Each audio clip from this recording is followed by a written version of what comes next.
Então, pessoal, uma boa noite a todos e a todas presentes aqui no Encontro Síncrono, né? Para mais uma aula do nosso curso de Filosofia 1,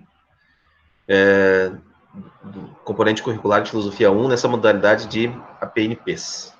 Queria dar boa noite para quem está chegando agora, uma boa noite especial aqui, né, para os que estão presentes aqui nesse momento, a Eduarda, a Caroline, a Eduarda Goulart, a Jennifer, a Bianca, o André, o Pedro, a Carla, eu acho que eu chamei todos. Então, gostaria de desejar um bom encontro para nós, vamos ser pontuais aí dentro do nosso tempo previsto, tá?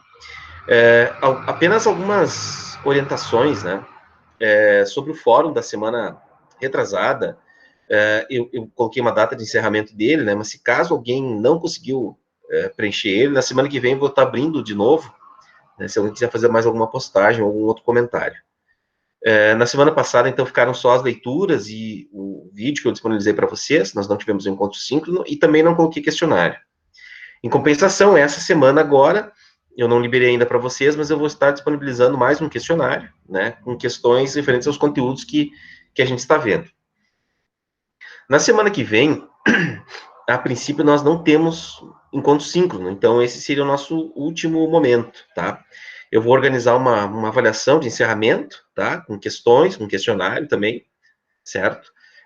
Vocês podem também me procurar aí, eu vou ficar disponível também na próxima quinta-feira, nesse horário, para vocês, se vocês tiverem alguma dúvida, quiserem fazer alguma pergunta, tá? Mas, a princípio, a gente não teria encontro síncrono na semana que vem. Então, eu vou deixar mais um questionário para a semana que vem, mais algumas leituras, né? Mas mais no sentido de revisar os conteúdos que a gente abordou. Como o nosso regramento das APNPs prevê, a ideia é que a gente possa, nesse módulo, estar completando, né, de uma forma condensada, né, os conteúdos referentes a um trimestre. Então, a gente estaria concluindo o primeiro trimestre. É óbvio, né, que o tempo que nós temos e a maneira como a gente trabalhou, muitas coisas a gente vai ter que mais adiante ir retomando, né? Mas nada que possa comprometer a aprendizagem de vocês, tá? Eu friso também a importância de vocês fazerem as leituras de textos, né? Responderem as questões, buscarem fazer a leitura dos materiais complementares, né? Tudo isso é importante, né, para a aprendizagem de vocês. E façam isso no tempo de vocês, tá? Eu estou disponibilizando também as gravações dos encontros, né? Caso alguém não possa estar aqui assistindo conosco agora, né? Pode fazer isso em qualquer outro momento, em qualquer outro horário, sem, assim, com bastante liberdade para vocês fazerem. Eu só peço que a gente não, né, tenha, assim, consiga encerrar todas as atividades até aí na quinta-feira da semana que vem, que vai ser o período aí, né, que eu vou ter também para estar encerrando aí, né, fechando esse módulo, né? E aí, já na outra semana, lá em março, a gente já vai também estar começando o próximo módulo, né? Eu, a princípio, não vou estar oferecendo para vocês, né? Mas a gente vai ter uma reunião também na semana que vem, que pode ser que tudo isso mude ainda, né? O Consul está debatendo questões de recuperação de calendário, né? Certamente vocês vão ser informados, né, de como que isso vai funcionar. Mas é importante que nós, o que precisa ficar claro hoje é que estamos encerrando, tá? Esse primeiro módulo, né? Que seria equivalente ao primeiro trimestre da primeira série, certo? Eu fico muito, assim, tranquilo, pessoal, né? Eu não me preocupo tanto agora com isso, porque como vocês estão na primeira série, a gente tem ainda bastante tempo, né? Todo o ensino médio para recuperar isso, certo?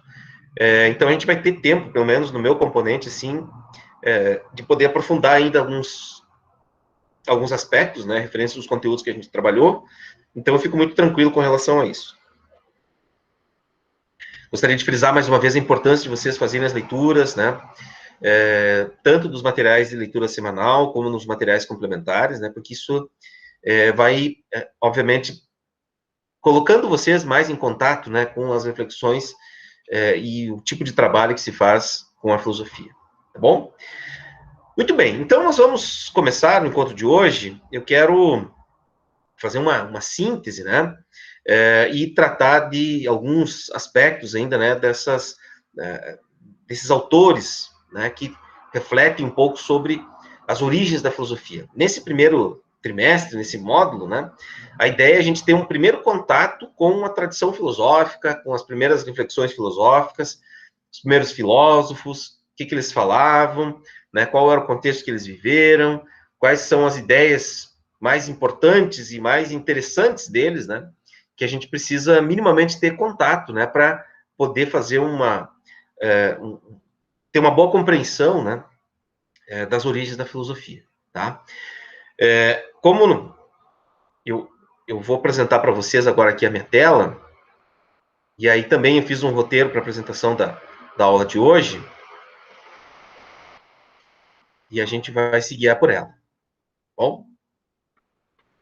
Quando vocês estiverem vendo a minha tela, já, por favor, me comunique. Conseguem já visualizar, pessoal?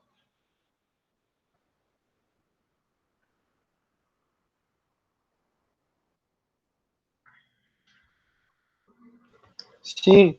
Não conseguem ver? Beleza, vamos lá. Bom, então nesse primeiro trimestre, vamos dizer assim, nesse primeiro módulo que a gente está estudando, basicamente são cinco blocos, vamos dizer assim, né, que a gente precisa minimamente ter noção, né, quando a gente vai estudar filosofia, certo? Ou compreender um pouco as origens da filosofia. Eu não coloquei aqui no título da aula de hoje, mas a gente já viu até agora um pouco da tradição dos pré-socráticos, né?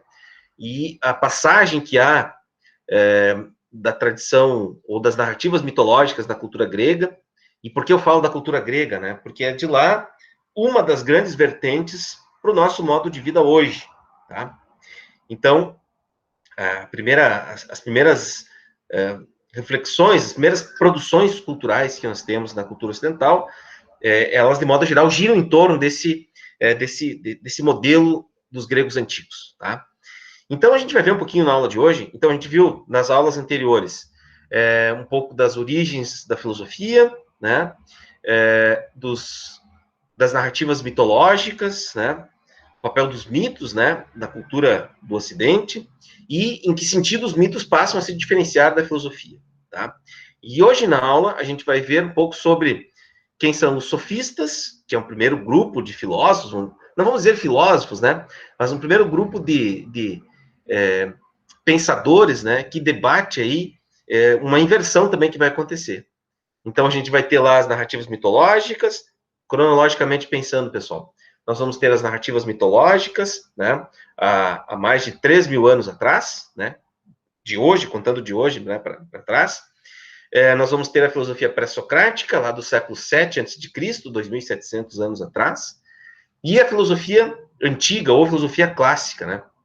Que aí envolve os filósofos que a gente vai ver na aula de hoje, né? Então, esse primeiro grupo que são os sofistas, o Sócrates, o Platão e o Aristóteles, certo? A gente viu um pouquinho na aula da semana passada, semana retrasada, né? Um pouquinho sobre algumas ideias do Sócrates, né? Que são expressas nas obras do Platão, e a gente vai ver um pouquinho também na aula de hoje do Aristóteles, né? Que é um discípulo do Platão, né? Que é um filósofo também importante dessa época aí, tá bom? Então a gente viu, né, pessoal, uma primeira noção importante, né, dessa passagem, né, do mundo mítico para o mundo já filosófico, vamos dizer assim, né, é que há uma ruptura com aquela visão, aquele comportamento passivo diante das coisas do mundo, para um comportamento mais ativo, como esse aqui do Tales, né, que é considerado um dos primeiros filósofos, né, em que ele tenta compreender a natureza a partir daquilo que a natureza é, tá? Então, por isso que eu dei o título, né? A gente já viu isso aqui um pouquinho na aula passada, né? Até Tales, os homens, nesse contexto, nessa época, se contentavam em ouvir histórias. Não era predominante o questionamento das histórias, né? Dessas narrativas míticas, né? E a partir dessa época, desses primeiros filósofos, aqueles saberes produzidos historicamente, né, transmitidos oralmente de geração para geração, eles passam a ser questionados, né, eles passam a ser colocados em xeque, colocados em questão, em dúvida, tá? O Tales é o primeiro que faz isso.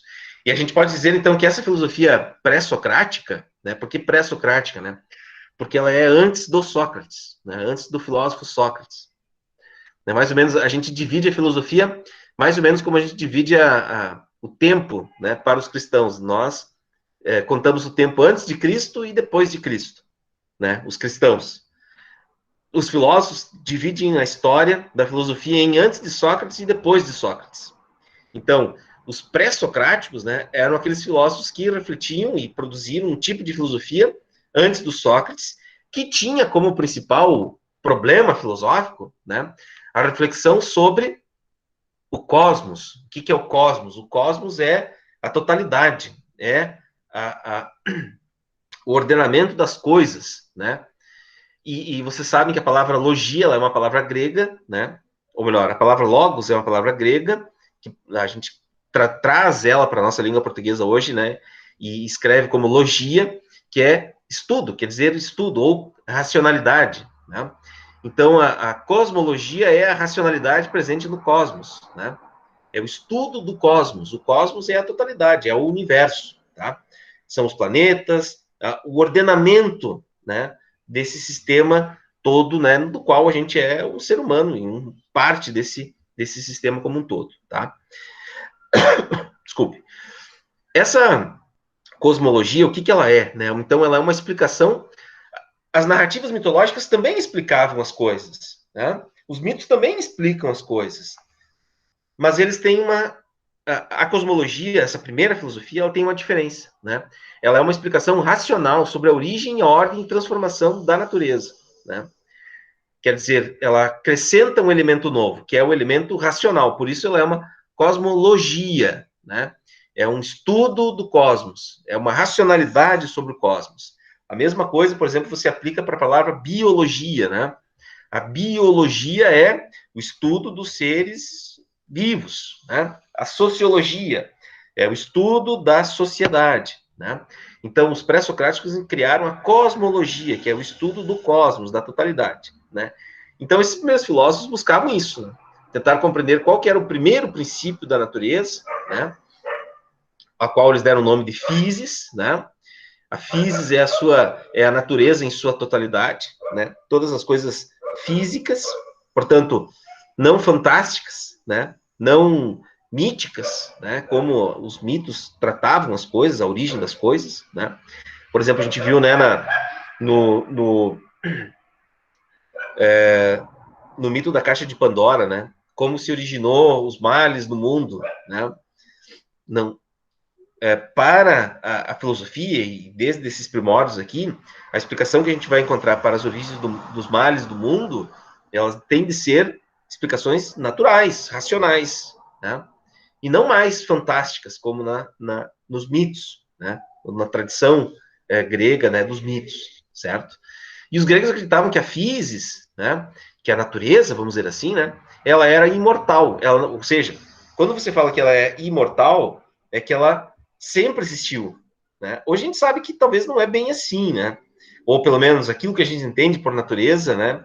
É, a origem das coisas físicas do universo, a gente sabe que tem os físicos, os químicos, né? As pessoas que refletem sobre a origem do universo, né? Eles têm teorias, né? Que estão a todo momento sendo colocadas em questão, sendo debatidas, refletidas, né?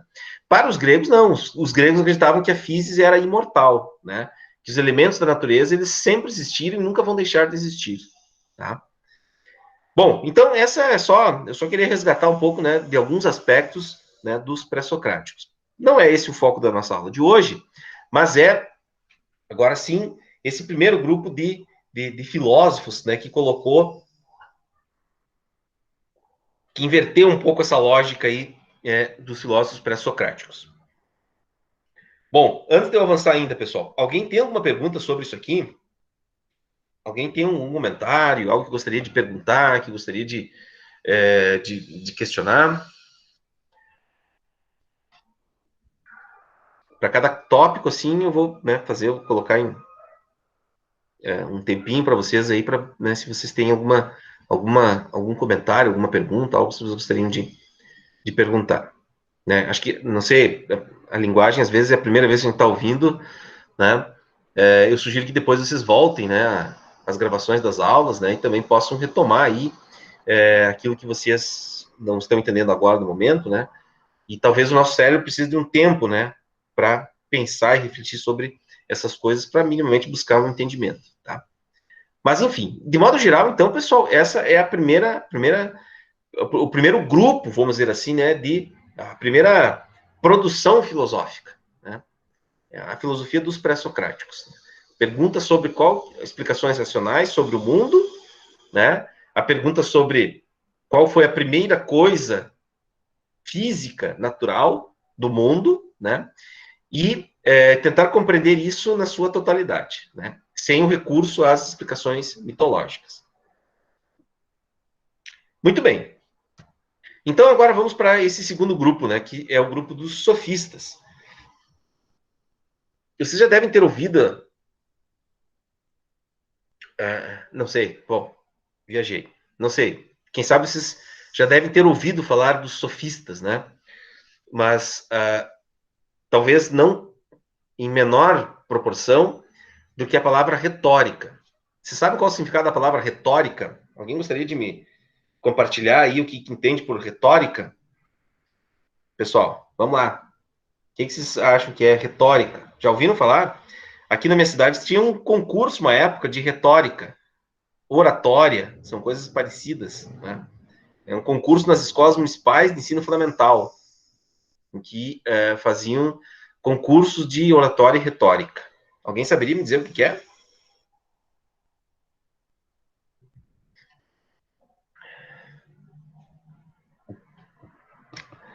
Hein, pessoal, alguém arriscaria? Pode escrever no chat se não quer falar. Deixa eu voltar lá no chat.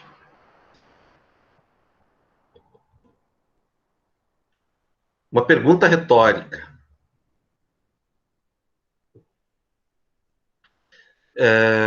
Alguém, pessoal, atrever-se-ia a dizer o que é retórica?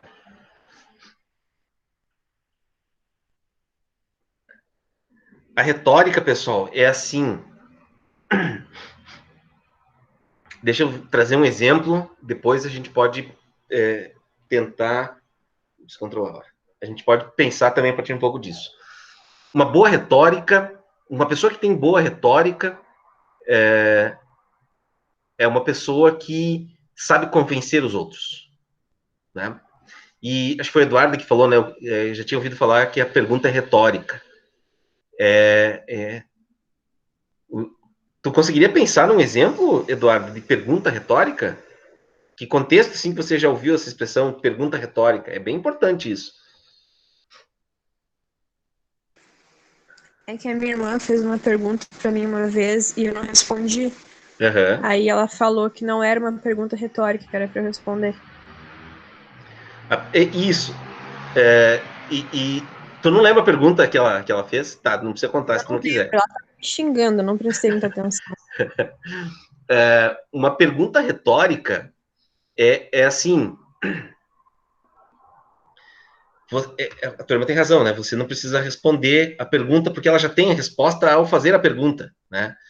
Então, é diferente, por exemplo, de você...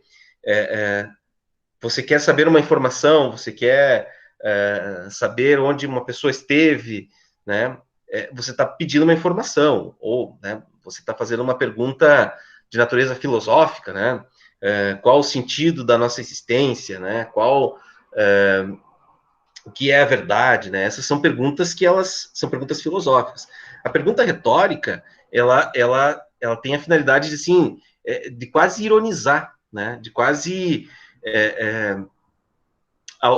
quando você faz uma pergunta retórica, você não está necessariamente esperando uma resposta, né? Ao fazer a pergunta, a resposta já estaria assim, todo mundo já saberia a resposta, né? Por exemplo, você perguntar para um Colorado se o Internacional é um bom time, né? Num contexto de jogo de final de campeonato, né?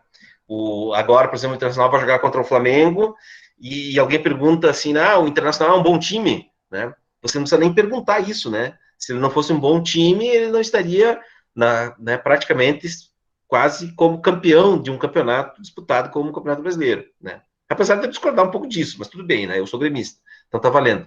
Mas assim, se você perguntar para um colorado se o Internacional, esse ano, 2020, né, nessa semana, ele é um time ruim, né, não faria sentido a pergunta. Se você fizer a pergunta, o Internacional é um time que tem condições de conseguir o título, né, já está a resposta, né? Então, mas você tem todo um contexto ali, né, que justifica isso, né? A retórica é diferente, por exemplo, de uma pergunta retórica. A retórica é a arte do convencimento, né? A retórica ela é uma técnica de convencimento. Uma técnica... Ô, senhor, é tipo a mesma coisa que persuasão? Sim. Ah, tá. A persuasão é um mecanismo da retórica, né? Um bom orador que faz bom uso da retórica é persuasivo, tá? Então, quando por que a gente está retomando aqui a retórica e para mim falar dos sofistas, tá?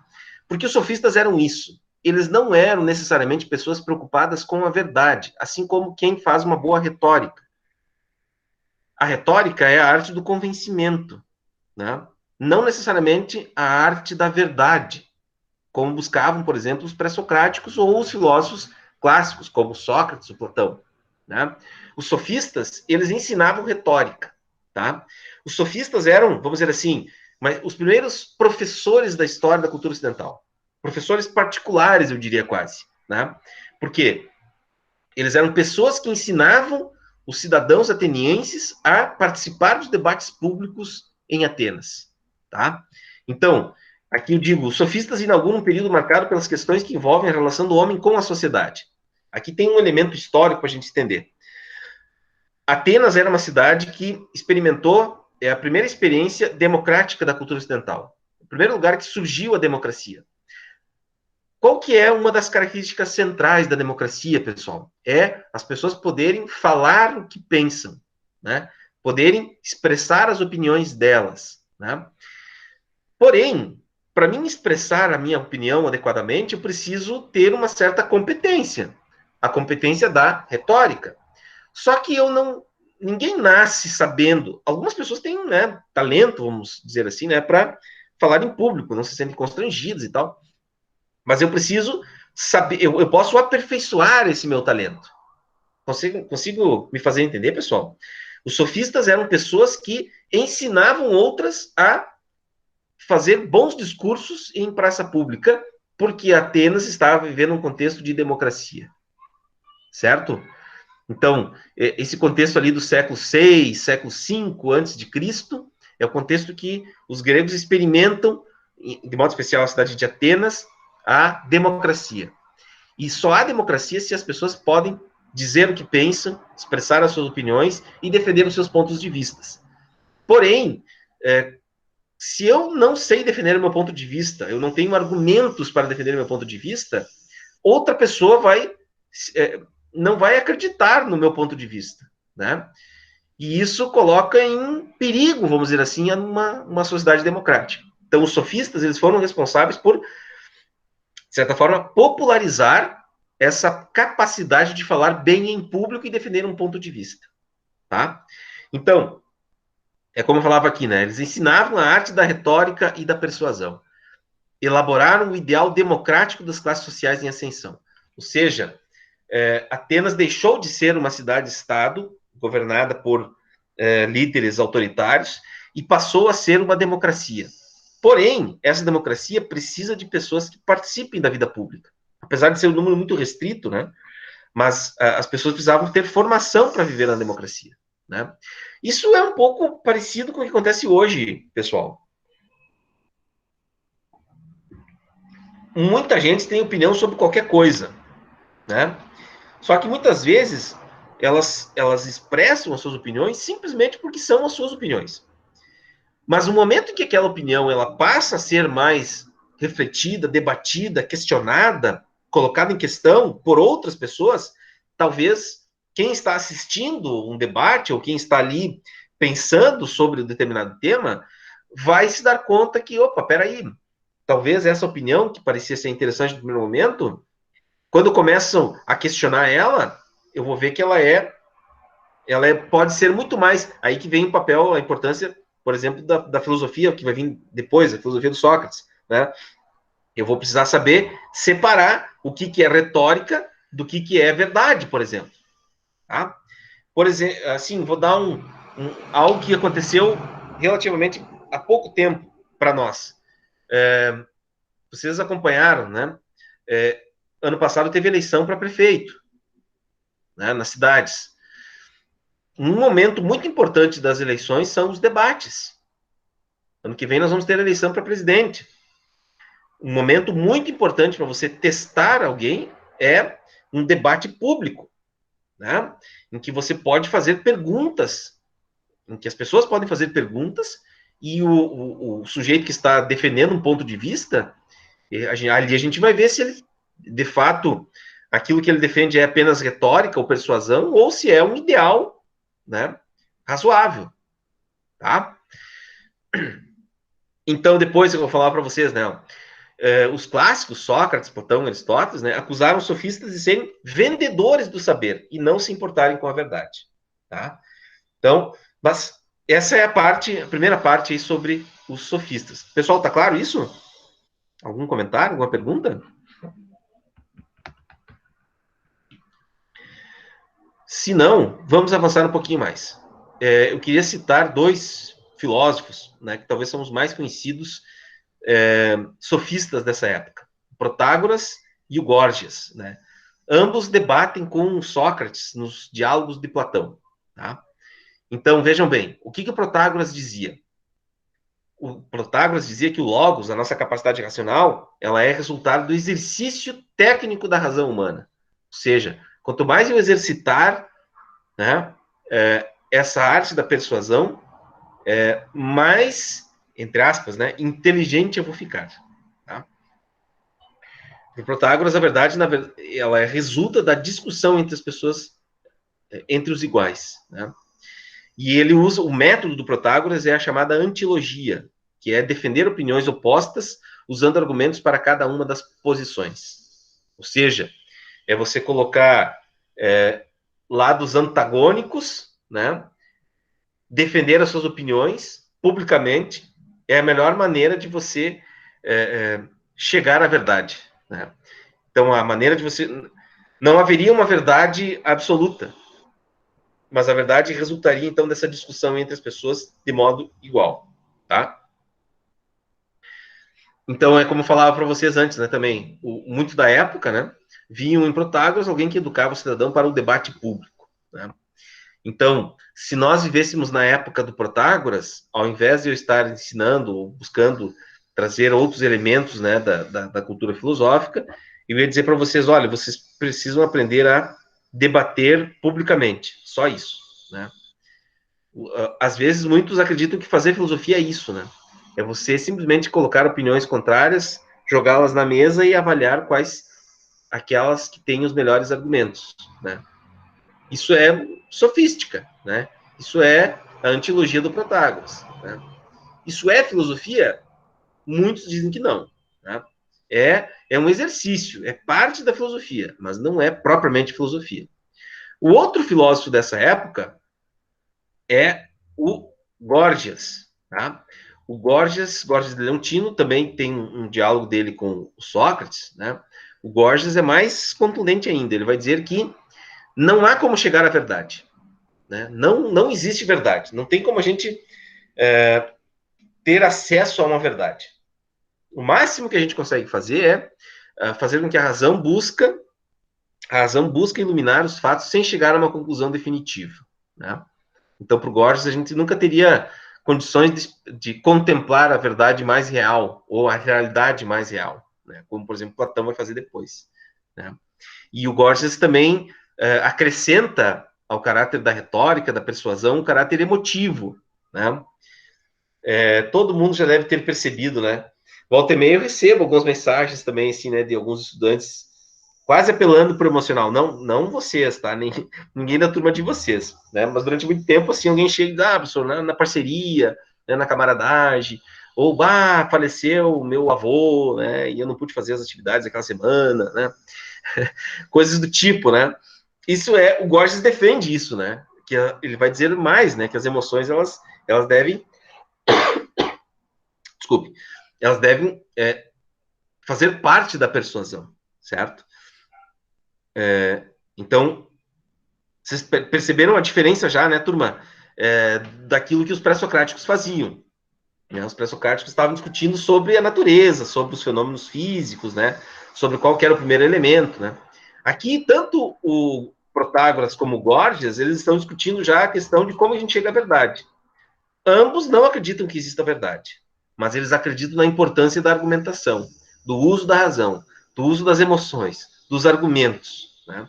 Então, isso também já é uma outra característica da filosofia dessa época mais antiga. Tá bom? Muito bem. A gente pode fazer uma avaliação dos sofistas, da qual eu concordo bastante com ela, né? E para mim, a primeira é essa aqui, né? Os historiadores da filosofia, né, colocam o papel dos sofistas como aqueles responsáveis por deslocar o foco das questões cosmológicas para a questão da linguagem. Ou seja, fazer filosofia não é refletir sobre o universo, né? Mais tarde a gente vai ter, né, a ciência, a física, as ciências experimentais que vão conseguir explicar muito melhor, né, as questões cosmológicas. Existe um tipo de reflexão que talvez não seja tarefa dos filósofos, né? Tanto que, historicamente, né, há muita publicação ainda, né, de filósofos nesse campo do cosmos, né? Eu lembro que quando eu fiz faculdade de filosofia, ali no início dos anos 2000, eu tive uma cadeira, né, na faculdade chamada cosmologia, né? Mas a gente estudava, assim, esses princípios originários e tal, né? Estudava ali os pré-socráticos, né? Toda essa discussão que eles faziam, né? Um pouco de ciência do Galileu, né? Do Copérnico, né? Que eram filósofos também, pensadores, né? Que estavam se debatendo com essas questões acerca da natureza, mas que já no mundo moderno elas se transformam em questões, elas ganham, essas ciências elas ganham uma certa autonomia da filosofia, né? A física, né, a própria astrofísica, né, a astronomia contemporânea, todas elas ganham estatutos próprios, né, mas quem faz essa ruptura, então, são os sofistas, lá no século IV a.C., século V a.C., né, quando eles invertem o foco das questões, então, né, que não são mais questões acerca do cosmos, mas sim questões relativas propriamente aos seres humanos, né, no caso, a linguagem. Eles também colaboram com a questão do aperfeiçoamento dos instrumentos da razão, né? A persuasão, a oratória, o apelo das emoções, né? São todas ferramentas, né, para o aperfeiçoamento da razão. Tá? Demonstração argumentativa, né, por raciocínios lógicos, perdão ali a redundância, né, na frase. Os sofistas eles vão valorizar muito essa questão do raciocínio lógico, né? Depois, mais tarde, a gente vai ter o surgimento da lógica, né, com Aristóteles, que é o pai da lógica, né, e toda essa reflexão aí que a gente tem a partir de... A reflexão deve ser feita a partir de raciocínios lógicos, né. Bom, então falava, né, desenvolver um embrião da lógica. Muito bem. Então, pessoal, até aqui, turma, alguma pergunta, algo que vocês gostariam de comentar, falar um pouquinho sobre os sofistas?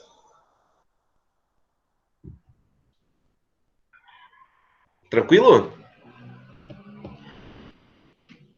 Alguém fez um comentário lá no chat? Muito bem. Então, voltamos lá para a apresentação. O próximo período, então, é o chamado período socrático. Vocês não se preocupem com isso, né? De memorizar isso agora nesse primeiro momento. A gente vai voltar muitas vezes a isso ainda, certo? Mas eu queria destacar muito a importância do Sócrates para as origens da filosofia, né? Talvez o Sócrates, talvez não. O Sócrates é o principal filósofo dessa época, né? Eu já deixei alguns vídeos para vocês, já falei um pouquinho sobre ele, né? Mas eu queria agora sistematizar alguns aspectos aqui para a gente ir já marcando bem assim, o que nos interessa do Sócrates dessa época, tá? O Sócrates viveu, então, no auge da cultura grega, certo? É o auge ali que surge a democracia, a política, o novo ideal de educação dos homens, a formação para a vida pública, né? O Sócrates viveu e debateu com muitos desses sofistas, né? Há diálogos do Sócrates registrados por Platão com o Gorgias, com o Protágoras, né? Com Gorgias, né? Nos livros, assim, debates profundos, assim, sobre, né? Muitos dos interlocutores do Sócrates, né?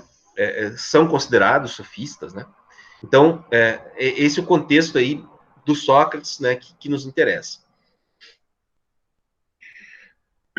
Mas qual que é a grande revolta do Sócrates contra os sofistas, né? O Sócrates vai dizer assim, olha, a gente não pode relativizar a questão da verdade, assim, simplesmente pelo argumento mais persuasivo, né?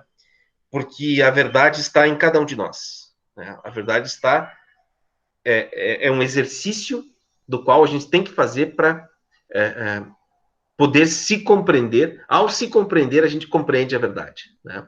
Então, o Sócrates, vejam, já é um terceiro passo. Então, a gente tem lá os pré-socráticos, né, que são diferentes da mitologia, refletem sobre a natureza, sobre as origens do universo, né, quais são os primeiros elementos. Nós temos os sofistas, né, que vão dizer assim, olha, a verdade está na melhor argumentação, né, na melhor oratória, né, ou melhor, não tem como a gente chegar à verdade absoluta, mas a gente tem como saber qual que é a verdade mais convincente. O Sócrates vai dizer assim, olha, não é bem assim. Se a gente refletir sobre nós mesmos, né, nos compreender como seres humanos, a gente pode ter acesso à verdade. Tá? Então, o Sócrates é um terceiro grande... ele vai, vamos dizer assim, afunilando a reflexão filosófica para o foco das questões humanas.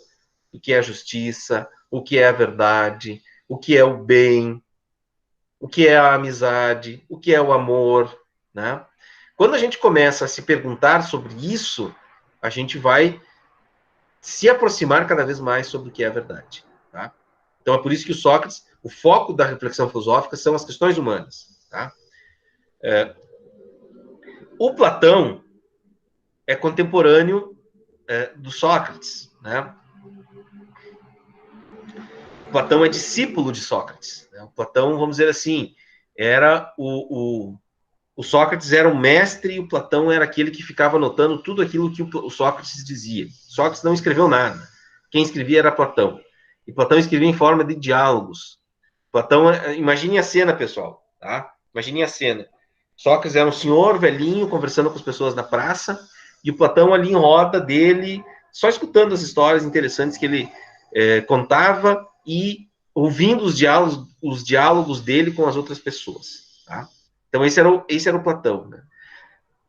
É óbvio que Platão estudou na academia, né? Frequentava os espaços de formação dos cidadãos atenienses, né?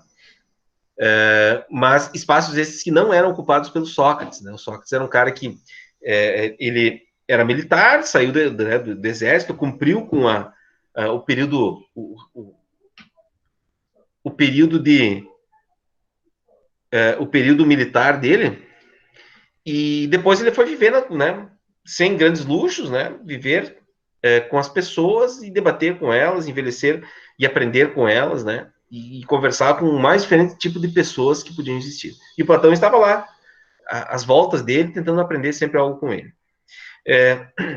Tem algo bem importante que Platão registra, que é isso aqui, pessoal. Essas duas palavrinhas aqui, elas, se a gente tivesse aquele tempo da prova presencial, eu ia dizer, essa é a pergunta de prova, tá? O Platão é vamos dizer assim, o criador dessas duas expressões aqui, ó, doxa e episteme. Doxa é a opinião. Todo mundo tem opinião sobre qualquer coisa, ainda mais hoje, né, pessoal? Na época do Sócrates, na época do Platão já era assim. Mas hoje em dia todo mundo tem opinião sobre qualquer coisa, né? Opinião sobre a vacina, opinião sobre, eu vou tomar a vacina, não vou tomar a vacina. O deputado lá, X, Daniel Silveira, deveria ter sido preso ou não deveria ter sido preso. Todo mundo tem opinião sobre isso. Ter opinião é, aquilo que Platão já dizia há muito tempo atrás, é um momento do conhecimento. Não é o conhecimento em si. A opinião, qualquer um pode ter uma opinião. Agora, passar da opinião para o conhecimento, que é a palavra grega episteme, é uma outra história, né? A episteme já é o conhecimento elaborado, é o conhecimento já refletido, né? E por que eu estou fazendo essa relação aqui do Platão com Sócrates? Tem método para a gente chegar ao conhecimento. E o método socrático é o método do diálogo, né? Dialogando. Esse diálogo feito de duas formas, a ironia e a maiêutica. A ironia é um certo deboche, né? É ironizar, é realmente como a palavra diz, né? Tentar ironizar as opiniões das pessoas. Mas ao ironizar, fazer com que a pessoa reflita se aquilo ali é realmente a verdade. É realmente o que de melhor a gente pode afirmar sobre determinado tema. Tá? Então, é isso que o Platão, em todos os seus livros, a gente pode simplificar ele. A grande tarefa filosófica para o Platão é a gente aprender a sair das opiniões e ir para o conhecimento das coisas. Como é que a gente faz isso? Por meio do diálogo, por meio do debate, por meio de perguntas e reflexões sobre aquelas perguntas. Né? Por meio do diálogo de uns com os outros, certo? Muito bem. O Sócrates, então, foi exatamente condenado à morte por ensinar as pessoas a colocar tudo em questão, em debater sobre as suas opiniões, né? Vejam como na cidade mais avançada culturalmente da época, a reflexão, o debate e a democracia não eram coisas bem vistas, né? Foram cidadãos democráticos de Atenas que condenaram Sócrates à morte, tá? O Sócrates foi condenado a tomar veneno. E Platão acompanhou toda essa trajetória, né? Há vários registros, né? Tem Apologia de Sócrates, que é um texto do Platão em que ele narra esse episódio, né? O Sócrates se recusa. Os juízes que condenaram Sócrates perguntaram para ele: Sócrates, tá? Quem sabe tu esquece tudo isso aí que tu falou, esquece que as pessoas precisam refletir, que as pessoas precisam aprimorar os seus conhecimentos, esquece tudo isso aí que a gente te libera. E o Sócrates disse: não, né? Não posso negar as minhas convicções, simplesmente porque, né, a minha vida está em jogo. Não, eu prefiro morrer do que negar as minhas ideias, negar os meus conhecimentos. Né? E Sócrates, então, é condenado à morte, né? Por defender exatamente que as pessoas precisam conhecer a elas mesmas. Né? Muito bem. Outro filósofo desse contexto aqui, pessoal, bom, Platão eu já falei, depois eu vou falar um pouquinho mais dele, é o Aristóteles. Né? O Aristóteles é assim, ó, eu espero que a gente possa, quando estivermos todos presencialmente, né, a gente ainda possa voltar a pensar e ver muitas coisas sobre o pensamento de Aristóteles. Né? Mas o Aristóteles, assim, foi o aluno preferido do Platão, mas não foi seu substituto na sua academia. Né? Porque ele não era natural de Atenas. O Aristóteles era de uma cidade chamada Estagira. O Aristóteles é o cara que foi o primeiro a fazer intercâmbio na história da cultura ocidental. Ele saiu da cidadezinha dele lá, Estagira, e foi estudar em Atenas, com Platão, lá na academia do Platão. E aí o Platão foi ficando velho e tal, né? Até que um dia o Platão morreu, e o Aristóteles achou que... O Aristóteles era o aluno mais brilhante da academia do Platão. O Aristóteles achou que ele ia ficar de substituto dele lá do Platão na academia, mas ele não podia porque ele não era natural de Atenas. Né? E aí, como ele não podia ser vamos dizer assim, o diretor da academia do Platão, ele fundou uma outra academia, que é o chamado Liceu. Então, até hoje vocês devem ouvir, né? Essas duas expressões, academia e liceu.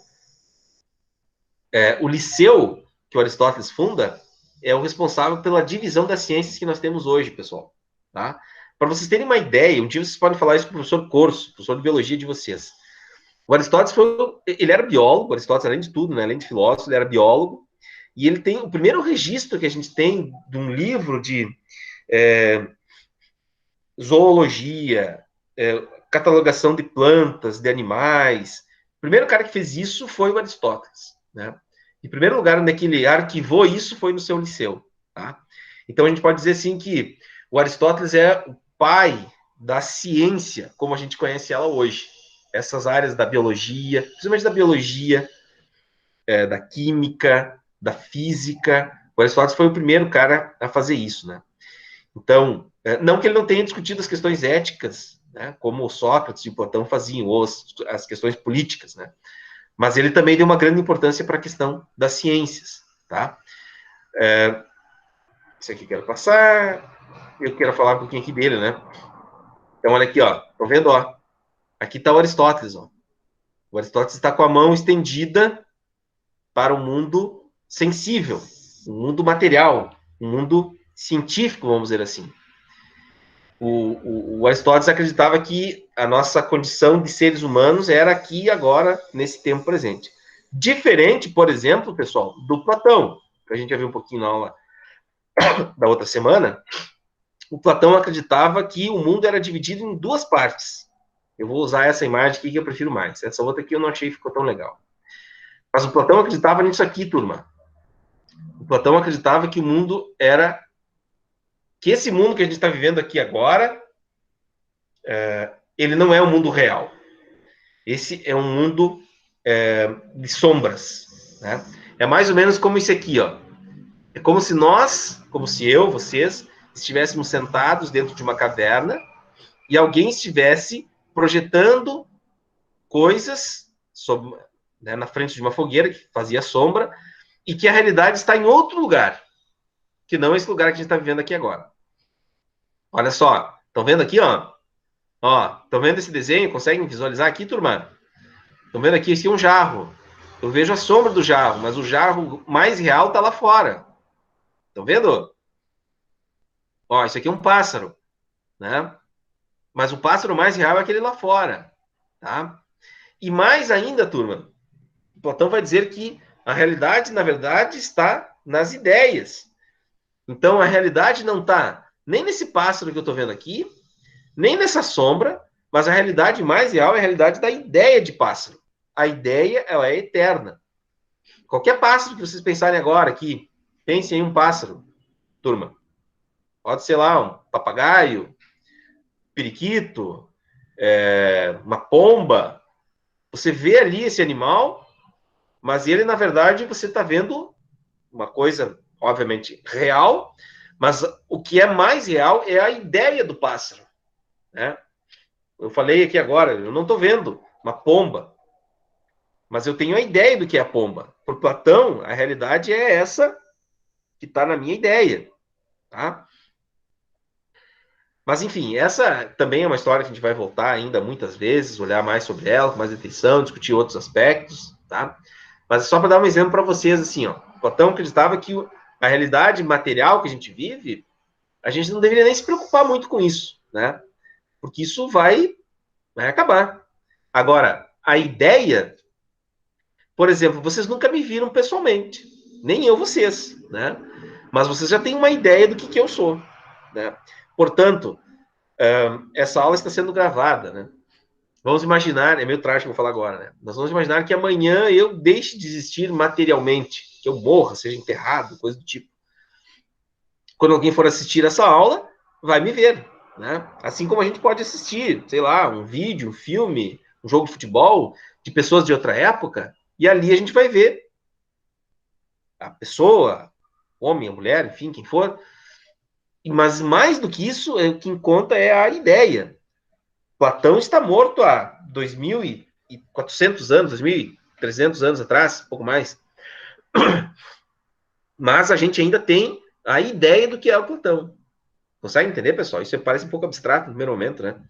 Mas é isso que o Platão acreditava, tá? Então, por isso que ele usa a chamada alegoria da caverna. Para o Platão, a verdade ela sempre está em outro lugar que não onde a gente está presenciando simplesmente materialmente as coisas, tá? Ela vai estar ainda sempre no plano das ideias. Diferente, por exemplo, do Aristóteles. O Aristóteles está aqui, ó. Olha a mãozinha dele, ó. Não, a realidade é o que está aqui agora. Isso aqui. Não é à toa que cada um tem uma escola diferente, né? Então aqui as coisas começam a assumir rumos diferentes. Se numa aula que eu falei dos pré-socráticos, o Parmênides e o Heráclito tinham concepções diferentes sobre as coisas, no campo da filosofia clássica, a gente vai ter também essas duas vertentes filosóficas, né? Platão e Aristóteles. Eles vão influenciar em diferentes contextos, de diferentes modos, toda a cultura ocidental, em diferentes épocas, ora mais seguindo o pensamento de um, ora mais seguindo o pensamento de outro. Tá bom? Então, esses três filósofos, o Sócrates, Platão e o Aristóteles, para qualquer assunto, turma, agropecuária primeiro ano, qualquer assunto do campo da filosofia, de qualquer área da filosofia, eles falam alguma coisa sobre isso, tá? Então, assim, hoje foi o nosso primeiro contato com eles, né? A primeira, não sei, imagino, as primeiras lições de vocês sobre o pensamento desses três autores, e a gente vai voltar ainda muitas e muitas vezes ao pensamento deles, tá bom? Aqui eu coloquei algumas coisas do pensamento de Aristóteles, né? Só para... Na minha voz já está se indo, pessoal. Só para vocês terem uma ideia, né? Então, o Aristóteles vai, como eu falava antes para vocês, ele vai dividir as ciências em diferentes campos, né? Então, ele vai chamar lá as ciências produtivas, né? Que é aquelas que fazem coisas, por exemplo, a marcenaria. Só estou dando um exemplo assim, né, de algo que é fabricado, né? Ou a gente poderia trazer isso para hoje, né? O caso das indústrias, né? As ciências usadas na produção de um objeto. Por exemplo, lá um determinado conhecimento que eu uso para a fabricação de dispositivos móveis, celulares, tablets, computadores, coisas do tipo. As ciências práticas, né, que seriam aquelas ciências em que o que é produzido é o próprio agente, e aqui, de modo especial, o campo da ética e da política, né? O Aristóteles vai dizer assim, que para mim me tornar uma pessoa ética, eu preciso agir eticamente, né? Ao agir de modo ético, que eu me torno uma pessoa ética e aprendo o que é ética. E da mesma forma, a política, né? Então, eu só posso falar de política e agir politicamente agindo no campo político, junto com os outros, né? E, por último, as ciências teoréticas ou contemplativas, né? Que são o estudo das ciências que impedem da vontade dos homens e de suas ações. Por exemplo, a teologia. A teologia é uma área do conhecimento, né? A metafísica, né? Aquilo que está para além do mundo físico. São coisas que eu posso simplesmente contemplar, né? Eu não posso tocar, eu não posso ver, eu não posso transformar, eu não posso produzir, eu não posso produzir Deus, eu não posso transformar Deus, mas eu posso pensar sobre Deus, né? E isso independe da minha vontade, Deus existir ou não, né? Então essas seriam as ciências contemplativas, né, que o Aristóteles dizia. Bom, pessoal, então uma síntese aí, né, do que esses autores aí produziram ao longo do tempo, nesse contexto, tá? E eu queria só para a gente finalizar, então, voltar lá. Vocês estão conseguindo visualizar minha tela ainda, né? Para essa semana. Então, nós estamos na semana 5, tá? Tem mais um questionário que eu vou habilitar ele para vocês começarem a responder a partir de hoje. Deixa eu ativar aqui a edição. Vamos lá. Na semana passada, então, a gente não teve nenhum fórum avaliativo, questões, foram só os textos, o vídeo, né? Não tem questionário para vocês, mas essa semana tem. E o questionário ele é um pouco mais longo, tá? Ele tem 8 questões, mas não são tão complexas assim. Eu peço para que vocês, né, mantenham o questionário aí, respondam ele o mais breve possível, tá? E na semana que vem, então, a gente faz um fechamento, né, de tudo isso, certo? Com um questionário final aí do que a gente viu até então. Bom, todas as atividades eu pretendo corrigi-las até segunda, mais tardar terça-feira para vocês, as que, né, foram abertas até então. E na semana que vem eu disponibilizo o questionário final e a gente encerra o módulo, tá bom? Pessoal, alguma dúvida sobre isso? Deixa eu parar aqui minha apresentação.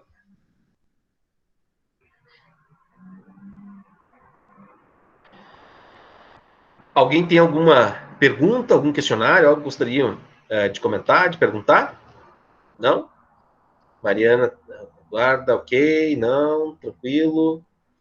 A Eduarda está dizendo também não. Ok, então, pessoal, de minha parte era isso. Peço desculpas aí pela minha voz, aí, né, que hoje não está da melhor possível, mas eu estou no sacrifício aqui que a minha voz está literalmente se indo, tá bom? Pedro está perguntando se tem quantas tentativas. Na verdade, eu não defini a quantidade de tentativas, Pedro. Né? Importante que vocês façam elas, né? Ela já vai dar o feedback na hora, né? Mas é importante que vocês façam elas. Eu não travei assim a quantidade de tentativas, Pedro. Não travei. Eu não sei se tem assim opção de fazer mais vezes, 2 ou 3 ou uma só. Geralmente tem, tipo, 3 vezes. Acho que é o padrão até. Ah, tá. 3 vezes. Eu Pode não sei ser, se pode tá ser. lá, não me lembro, mas eu acho que tem, tipo, um padrão, assim. Tá, entendi. Eu acho que até tem como eu configurar, mas eu não configurei nada. Eu não programei para ser só uma ou 2 ou 3, tá? Mas acredito que sim, Mariana, que deva ter sim um padrão de referência. Ok, pessoal? Então, obrigado pela atenção de vocês. Eu vou encerrar a gravação. Se alguém quiser mais alguma outra dúvida também que é perguntar depois, fica à vontade.